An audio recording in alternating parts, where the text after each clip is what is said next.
We'll work something out of that. What's up, fellers? It's your boys, Nick and Wyatt. We're now reviewing more long-form videos in the form of an amazing film by the greatest actor of all time. This actor needs a very specific introduction. He is the pinnacle of thespian culture, the magnum opus of millennia of men and women coming forward to express themselves. All of it culminates into the historical being and Academy Award-winning actor, Nicolas Cage. Nicolas motherfucking Cage. Nicolas, that's his actual middle name. Since Nick and I were kids, we have been obsessed over this man. Everything from Wicker Man, from Snake Eyes. National Treasure, which National actually Treasure. was not Bad. bad. Yeah, it was okay. Yeah.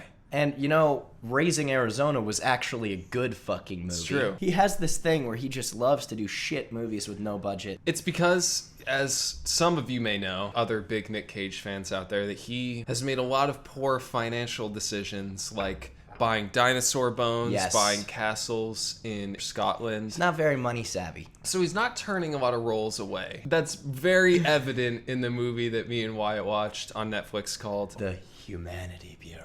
Yes. Let me read the actual synopsis description? on Netflix. It says, in a dystopian near-future United States, a deportation caseworker who has begun to question authority tries to safeguard a woman and her young son. So this movie starts out with Nicolas Cage driving in his car. But the CGI is horrible. Like, you'd think it's like a 90s movie, kind of CGI. Nope, this movie was made in 2017. 2017. Avatar was made in 2008. And this movie was made in 2017. This movie was 2 years and ago. the drone looks like that. Reaching, arrived. But the CGI is horrible. But we haven't even gotten into the juicy, meaty parts yet. So he gets this motel. He's talking to this guy, like interviewing him. They have like a plea to like argue that they're really contributing to society and like are willing to stay. And I want to point out too that where they're going is called New Eden, future society Totally not that they're on the moving nose. to. Yeah, Totally exactly not on the nose. He's interviewing this old guy, and then a little bit into the scene, he goes in the back room and pulls out a shotgun. Mr. Hill, are you all right? I'm just Jim Dandy, Mr. Cross. I started blasting. Bang! Bang. No, I don't see so good, so I missed. He blasts through the door. And Nick Cage pops up. Straight in the fucking dome. So he kills the guy, and then he goes back to the city. His friend is there, and they're in Nick Cage's apartment. We meet our friend Adam. It's a hostile environment, Noam. What are you gonna do? You looked after yourself. Now, Adam is a complicated character. He's not one-dimensional at all. But he's bald, and that's how you know he's kind of evil in this. So basically, after this scene, Nicolas Cage goes on to the next house that's like up for deportation. Single mom Rachel and her son Lucas, who's like 11. It's like the classic like farmhouse out in the middle of the nowhere. Later in the scene, Nicolas Cage is like at this table, and the kid comes up to him and asks if he has a gun. What kind of gun do you have? It's a Beretta PX4. And Nicolas Cage just like hands the kid the gun, like without the kid even asking. Well, after this, cuts to Nicolas Cage's friend, and he's weirdly suspicious of Nicolas Cage, but it never explains why. He just mentions that he's up for a promotion, and that's it. He's up for a promotion. Standard procedure. Standard procedure. Since when, sir? He killed someone earlier. Yeah. So, because he wasn't going to be deported. Like, he's not like... A softie. Yeah, and he's never shown that he like doesn't believe in the cause. So it was really weird for like his best friend in the movie to suddenly get really suspicious. It goes back to the family. They're like eating dinner, and that's where the terrible line from the kid comes in. Well, I do my best. My mom's pretty, don't you think? Lucas. She's never been married. I understand Nicolas Cage is a legend, so if you want him to bang your mom, that's on you. It's so forced. So it cuts to the kid outside. He found a bird. That fell out of the nest. The kid climbs up on the roof to try to put the bird on the chimney. When he's on the slanted roof, he could just walk further up the roof, so he's at the height of the chimney. But instead, he gets on his tippy toes to place it on the chimney when there's clearly more room for him to walk. So the kid then falls off the roof.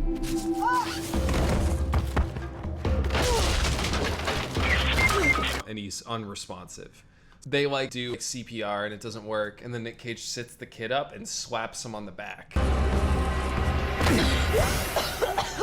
And that somehow brings him back to Slap life. of life. It's an old Tibetan ritual. After that, Nicolas Cage put a hold on their deportation by like a day. So he could go to the fucking recital. It then flashes back to one of the first scenes where he shoots the crazy old guy. In his coat pocket, there's a barcode that says never surrender. There's a theme in this fucking movie where they shot everything and then they have no fucking clue how to put it all together. So instead of showing Nick Cage grabbing something out of the front pocket of the man that he just killed right after he killed him, they force a pointless flashback, and then he finds it literally looks like a fucking building under construction, and he just walks in and goes into the elevator. Going up? And there's his man. Like, how did he get in touch with these fucking people? Yeah. How did he know where to be? How did they find him? How did any of this happen?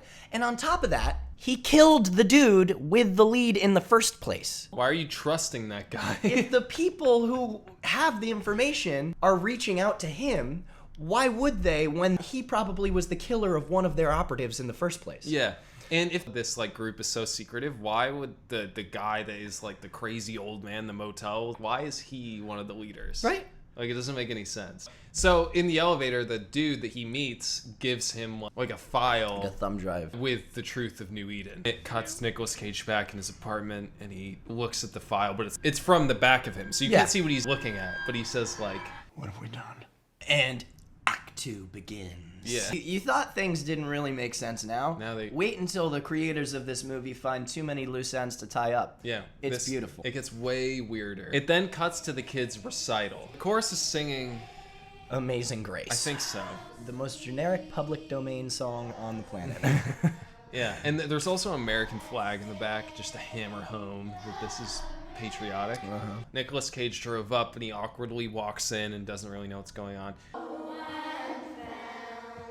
And the kid, who is like regarded as the singer that's been practicing forever, he just says the Pledge of Allegiance. I pledge allegiance to the flag of the United States of America. He doesn't sing, he says it. That's his moment. Yeah. Like, that's his solo. Practicing. That- And it's really weird too, because Nick Cage is like mesmerized by this Yeah. kid. Like, he's like, oh my god, you were so good. really fucking You were really good. You were good. I mean, you were really good. You think so? Absolutely. He's the one deporting their family. Yeah. Like, they go back to the house. Like, he's like, why don't you want to go? It's supposed to be the only place where crops grow. Too good to be true from the get-go. Like, everybody is supposed to just want to go to this place, but for some reason, nobody does. Yeah. Nick Cage's, like, friend, like, the now enemy that's suspicious is somehow already at their property. This man is just sneakier than the Yeah. sneakiest of snakes. And- Like, he can pass through walls Yeah. without being detected. He doesn't drive anywhere. He just fucking teleports because it cuts to him on the hill without a car in fucking sight. Hello, motherfucker. They can hear cars rolling up. It's Yeah. gravel road. Like, They, like, roll in with, like, other agents, like, waiting for this one family to get deported. And when Nick Cage chooses not to do that, the friend's in his house with a gun to the head of the mom. In the cider. The kid is, like, a sharpshooter and comes down with a BB gun and shoots rips him. the guy in the eye. Hey, mister! He says, like, fuck, but it's so, like, offbeat and loud. Like, it's the first time in the movie where it's, like, actually profane. And you know what happens when he gets shot in the eye? He has the vitality to just stand up and get into a full, calculated fist fight with Nick Cage. Yeah, which is horribly shot. You can never really tell what's going on. They're just kind of, like, running into each other a bunch. Cage is getting old.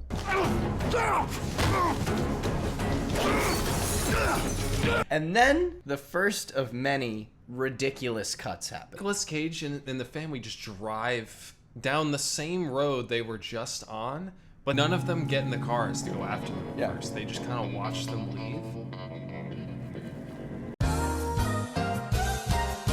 Run in the house. And the agent is handcuffed to the radiator with bread taped over his fucked up eye.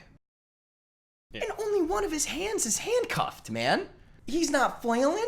I have so many questions. They never showed the end of the fight. After that, they just stop running after him. Yeah, they get away. They get away. Cuts to all the evil people, the friend that turned on him for no reason, and then these couple unnamed people, and they're near these boxes, and then one of them cuts open the box, and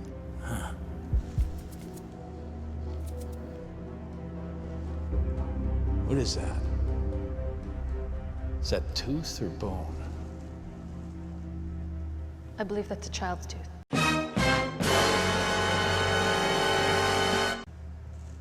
Yeah. so it's revealed pretty quickly to the audience that like they're just killing people. They're not deporting anybody.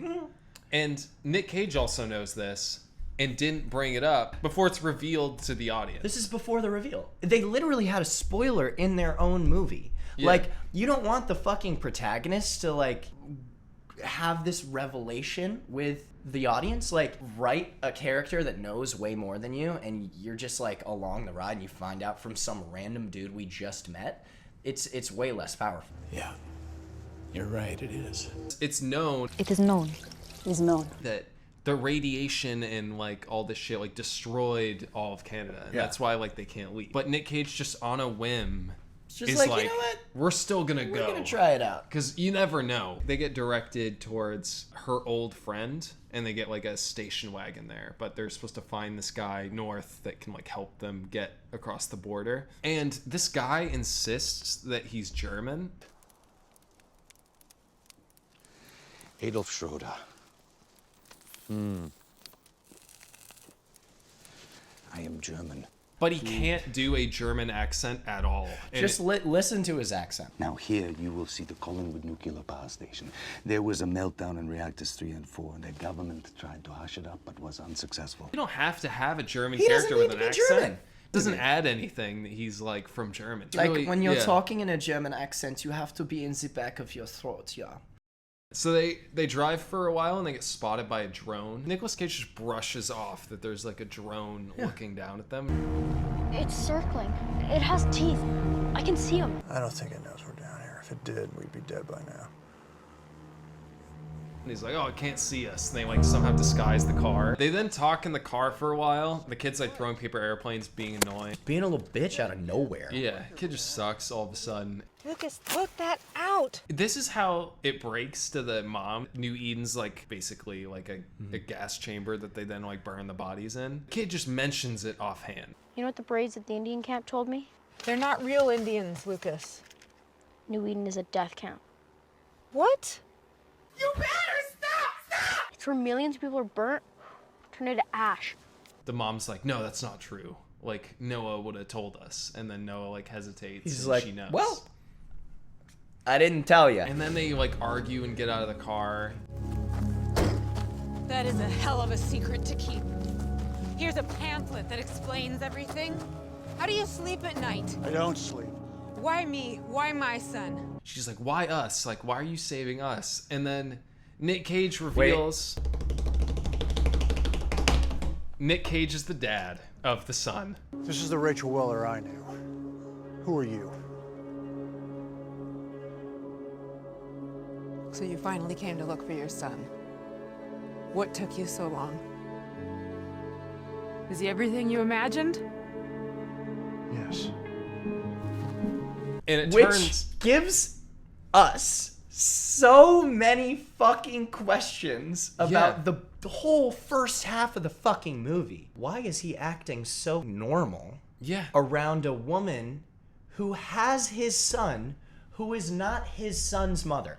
Every single one of their big reveals, every single one of their like giant hinged plot points are revealed in 15 fucking seconds through dialogue. Yeah, and then it cuts out. And then it cuts immediately and the moment's gone. Nick Cage was gonna deport his own son and the mom that isn't really the mom, and he knows that. So he was gonna, before he knew it was like a death camp, he was gonna deport his own son with the fake poser mom. Wait, he found out it was a death camp before the recital. That means if it was still in his brain that he was gonna maybe deport them. Yeah. even though he knew it was a fucking death camp. And it's his kid. He doesn't want to pay child support anymore. Yeah, he just gets rid of the family. Death camp. That's oh my god. They stop at a garage and they're like getting supplies or gas, and the kid has to go to the bathroom. Hey, you got your flashlight? Yes, Mom. Okay. I gotta go, okay? Be careful.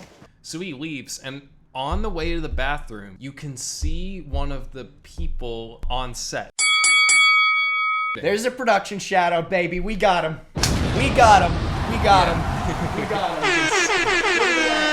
Write it down. They're done. Nick Cage is going to the bathroom to like check on him because he's nervous. Kid goes and is washing his hands. The evil guy comes out of the shadows in the bathroom. It's all fun and games till someone loses an eye. Which, one, how the fuck did he know Nick Cage was gonna be in that garage? And how did he know that someone was gonna go in the bathroom? It's his badass eye patch. It's like Odin. Yeah. It makes him be able to sense anyone's presence. The evil guy starts full on drowning the kid in the sink. Like pushing his head down, fucking drowning him. Nick Cage comes in the back to get water. The dude shoots at him and Nick Cage just runs away. So like, he's leaving the kid to die in the back. Runs out of a bathroom through a storm of bullets with his plot armor thick as fucking chainmail, and he just sprints through fucking at a weird lumber because he can't run as well as he used to. An absolute hellstorm of bullets.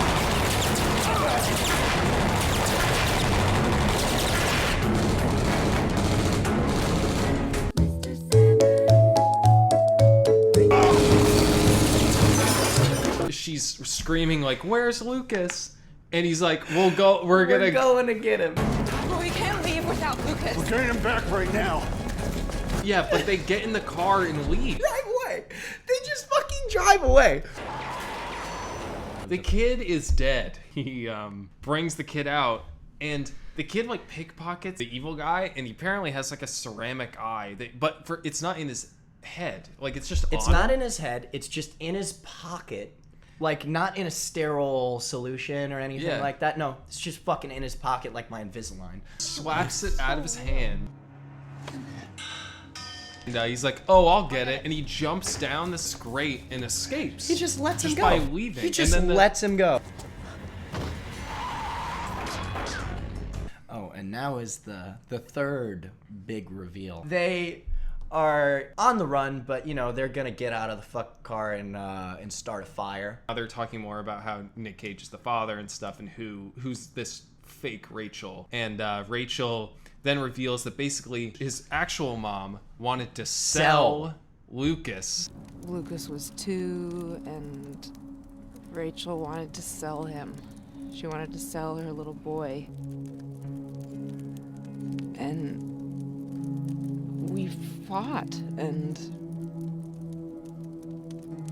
there was an accident. She killed Lucas's actual mom trying to save him and never told him. Nick Cage doesn't react at all. Just rolls through it.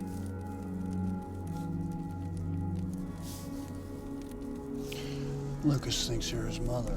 Doesn't react like, "Oh my god, you killed the woman. You killed the mother of my son." Yeah. We don't get any surrounding information of why he was out of the city in the first place. Yeah. Why he slept with that woman at the farmhouse. And on top of that, how were they neighbors if there's no goddamn houses around that farmhouse? Yeah. How? There weren't houses for miles. Did Nick Cage not give a fuck about this woman? Yeah. Because clearly he has not shown 1 inch of sympathy for this lady. The guy that was helping them get across the border gave them this tool to measure radiation. They pull up to like a power plant, take the tool, the radiation tool, out to test it.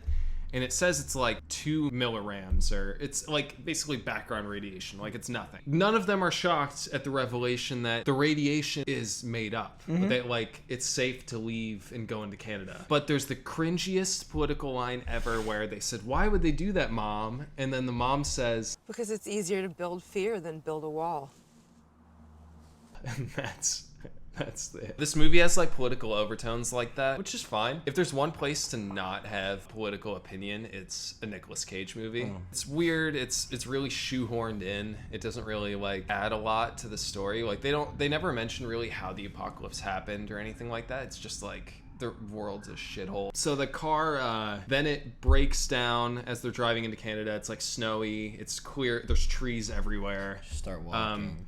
And they start walking, and then the evil guy catches up with them all. Immediately.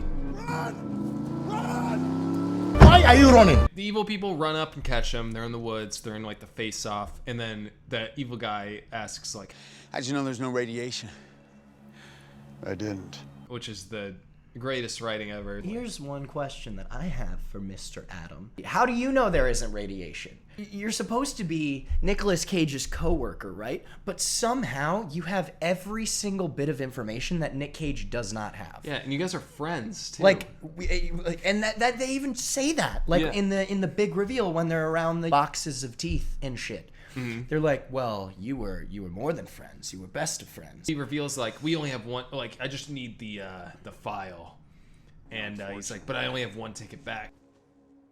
I only have the one return ticket. So the evil dude just caps the mom right in the head. Bah! Yeah, like That's a character that we have been with the entire movie, and that's how you end a fucking character arc, baby. yeah, you just murder her.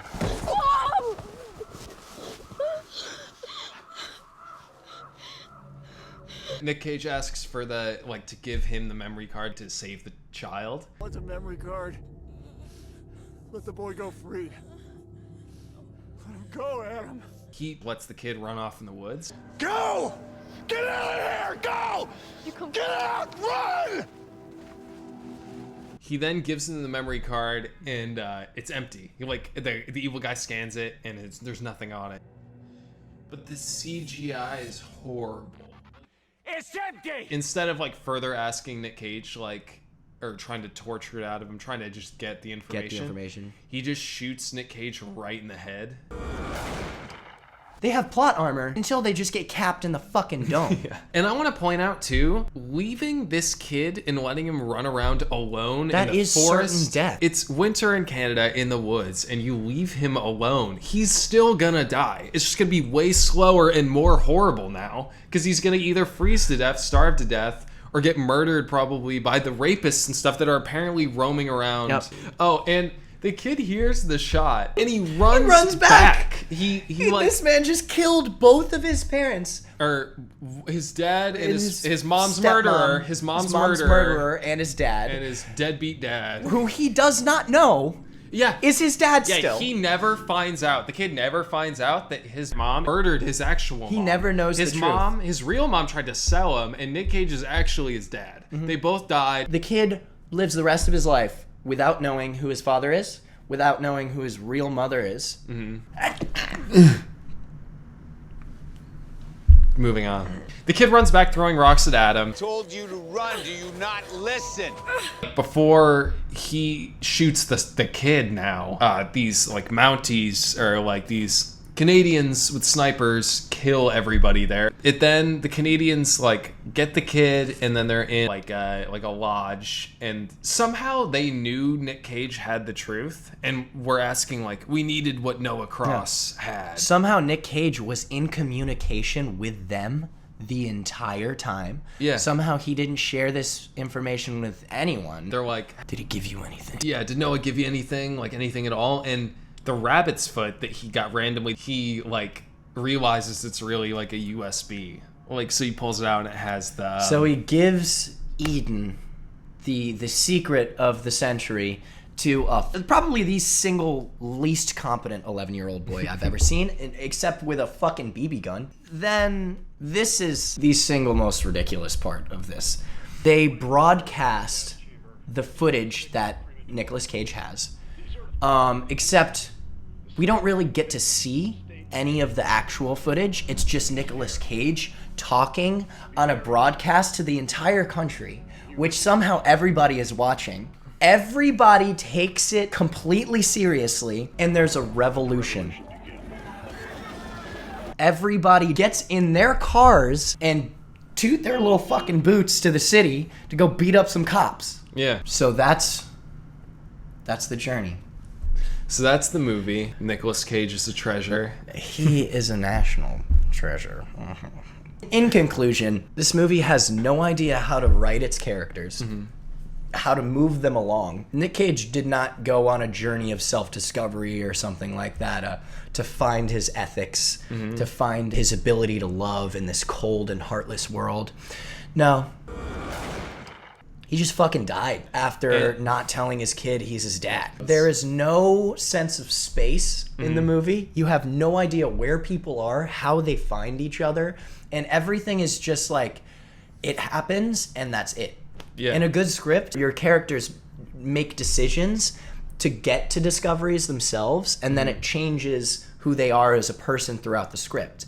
This motherfucker just trots around, running away from his best friend who is now suddenly an evil genius with all of the information in the world. Then they get to Canada and there's a revolution. Viva la revolution. They never explain like what the benefit of keeping people out of like other parts of the world is. They just kind of like say they're trying to keep people in America. They never express why Yeah. they're creating this genocide. Yeah, and two, if crops don't grow and there's no clean water, why are they trying to keep people from going to places that they have those things? Like Canada with the trees and stuff. Why in the US, why can things there not grow, but everywhere else in the world they can? Exactly. And on top of that, why would they stop them from going to other places if they're already so crowded that they're literally killing millions of fucking people? Why?